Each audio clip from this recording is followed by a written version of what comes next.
खाट का राज। नौकरी छूटने के बाद जब मैं घर वापस आया तो कई तानों का सामना करना पड़ा।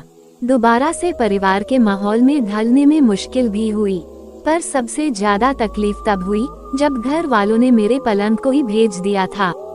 तब मेरे बड़े भैया ने मुझे कुछ पैसे दिए कि मैं एक नई खाट ले आऊं, मगर जितने पैसे थे उसमें एक पुरानी खाट भी नहीं आ सकती थी। दुकान पर पूछने गया तो वहाँ भी उतने में कुछ नहीं मिला, पर दुकान के बगल वाले घर से एक आदमी जो लगातार मुझे देखे जा रहा था बाहर निकला और बोला कि मेरे यहाँ पुरानी खाट पड़ी है, सस्ते में दे दूंगा। उसने खाट दिखाई तो वो एकदम सही हालत में थी, नई जैसी ही थी, पर उस आदमी ने ज्यादा पैसे नहीं मांगे। ये देखकर मुझे हैरानी हुई, मगर अपना फायदा होते हुए देख मैंने कुछ नहीं कहा। रात को खाना खाने के बाद मैंने राहत की सांस ली कि अब सोने का तो ठिकाना हुआ कम से कम। थोड़ी देर टहलने के बाद बिस्तर लगाकर मैं सोने चला गया। सोते सोते मुझे ऐसा लगा कि अचानक ही मुझे कोई धक्का दे रहा है और फिर मुझे किसी खाई में धकेल रहा है। पूरा शरीर दर्द कर रहा था। चीखते हुए मेरी नींद खुली तो मैं पसीने में लथपथ था। मुझे लगा कि कोई बुरा सपना होगा, तो मैं दोबारा सोने लगा, लेकिन खाट पर लेटते ही मुझे ऐसा लगा कि कोई मेरे कंधों को जोर से जकड़े हुआ है और मेरे पैरों को किसी ने पकड़ लिया है। दोबारा से मेरा पूरा शरीर दर्द करने लगा। मैं चाहकर भी उठ नहीं पा रहा था। हैरत की बात तो ये थी कि ये कोई सपना नहीं था, सच में कोई मेरे शरीर को जकड़े हुए था। मेरी चीख सुन सभी घर वाले वहाँ फौरन आ गए और उतने में ही ये सब अजीब चीजें भी रुक गईं। बुरा सपना था ये बोलकर उन्होंने फिर से सो जाने को बोला, पर खाट पर दोबारा बैठने की अब मेरी हिम्मत ही नहीं थी। वो रात मैंने जमीन पर ही गुजारी और अगले दिन मुझे लगा कि शायद कल रात जो हुआ वो सब मेरा एक वहम था। खुद को समझाते हुए अगली रात मैं फिर उसी खाट पर सोया। कुछ देर तो मुझे नींद ही नहीं आई। फिर जब कुछ देर तक कोई भी अजीब चीज नहीं हुई तो मेरी आंख लग गई, पर आधी रात में एक बार फिर मुझे लगा कि कोई मेरे शरीर को पीछे की ओर खींच रहा है। मैं आगे बढ़ ही नहीं पा रहा था क्योंकि मेरे पैरों को जैसे किसी ने जंजीरों से बांध रखा था। फिर मुझे वैसा ही शरीर को झंझोर देने वाला दर्द होने लगा।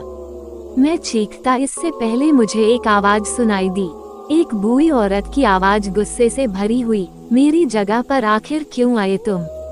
ये मेरा बिस्तर है, निकल जाओ यहाँ से, जाओ यहाँ से। बहुत देर तक ये आवाज मेरे आसपास भटकती ही रही, फिर इतना पास आ गई कि लगा मेरे दिमाग से ही निकल रही हो, न कि बाहर से। शरीर के साथ साथ अब मेरा सर भी फटा जा रहा था। तब अचानक मुझे लगा कि मेरी माँ मुझे बुला रही हैं। उनकी आवाज से मेरी नींद ही टूट गई। मैं जब उठा तो पसीनों से लथपथ था। मेरी माँ मेरे पास ही खड़ी थी और वो बुरी तरह से घबरा रही थी। जब मैंने अपने पैरों को देखा तो मेरे पैरों पर रस्सी और खरोंचों के निशान दिखे, तो मैं भी चौंक उठा। मैं समझ गया था कि जो मैं महसूस कर रहा था वो कोई सपना नहीं था। सुबह होते ही मैंने उस खाट को उठाया और बाहर फेंकाया।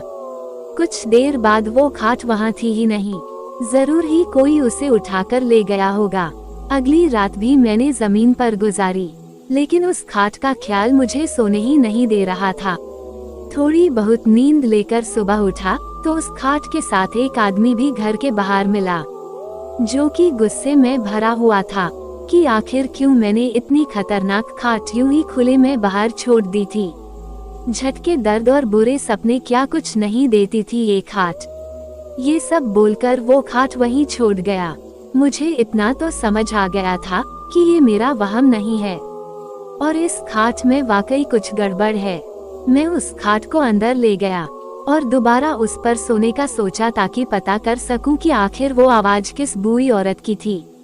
लेकिन ये मेरी जिंदगी की सबसे बड़ी गलती थी। इस बार न शरीर में दर्द हुआ और न ही झटके लगे और जल्द ही नींद भी आ गई। पर थोड़ी ही देर में उस औरत की आवाज फिर आई। चिल्लाते हुए उसने बोला, फिर आ गए, आखिर क्यों मुझे चैन से सोने नहीं देते? ये मेरे सोने की जगह है, जाओ यहाँ से। ये सुनते ही फिर मेरे शरीर में दर्द होने लगा। ऐसा लग रहा था जैसे मैं कहीं ऊपर से बहुत जोर से गिर रहा हूँ। थोड़ी देर बाद ये सब रुक गया, पर ऐसा लगने लगा जैसे खाट हवा में झूल रही हो। अपने कंधों पर उठाए कोई उसे ले जा रहा हो। मेरा मैं सहमा जा रहा था। डर ने जैसे चारों ओर से मुझे घेर लिया हो।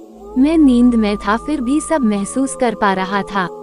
अचानक मेरी सांसें घुटने लगी। मैंने सर नीचे करके देखा तो खाट के चारों ओर आग लगी हुई थी।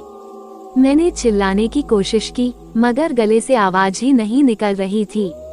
लेकिन उसके कुछ ही पलों बाद मेरे हाथ और पैर आजाद हो गए। मैं तुरंत उठकर बैठा, लेकिन मैंने जो देखा उससे मेरे रोंगटे खड़े हो गए। एक डरावनी सी बूढ़ी औरत ठीक मेरे सामने बैठी थी।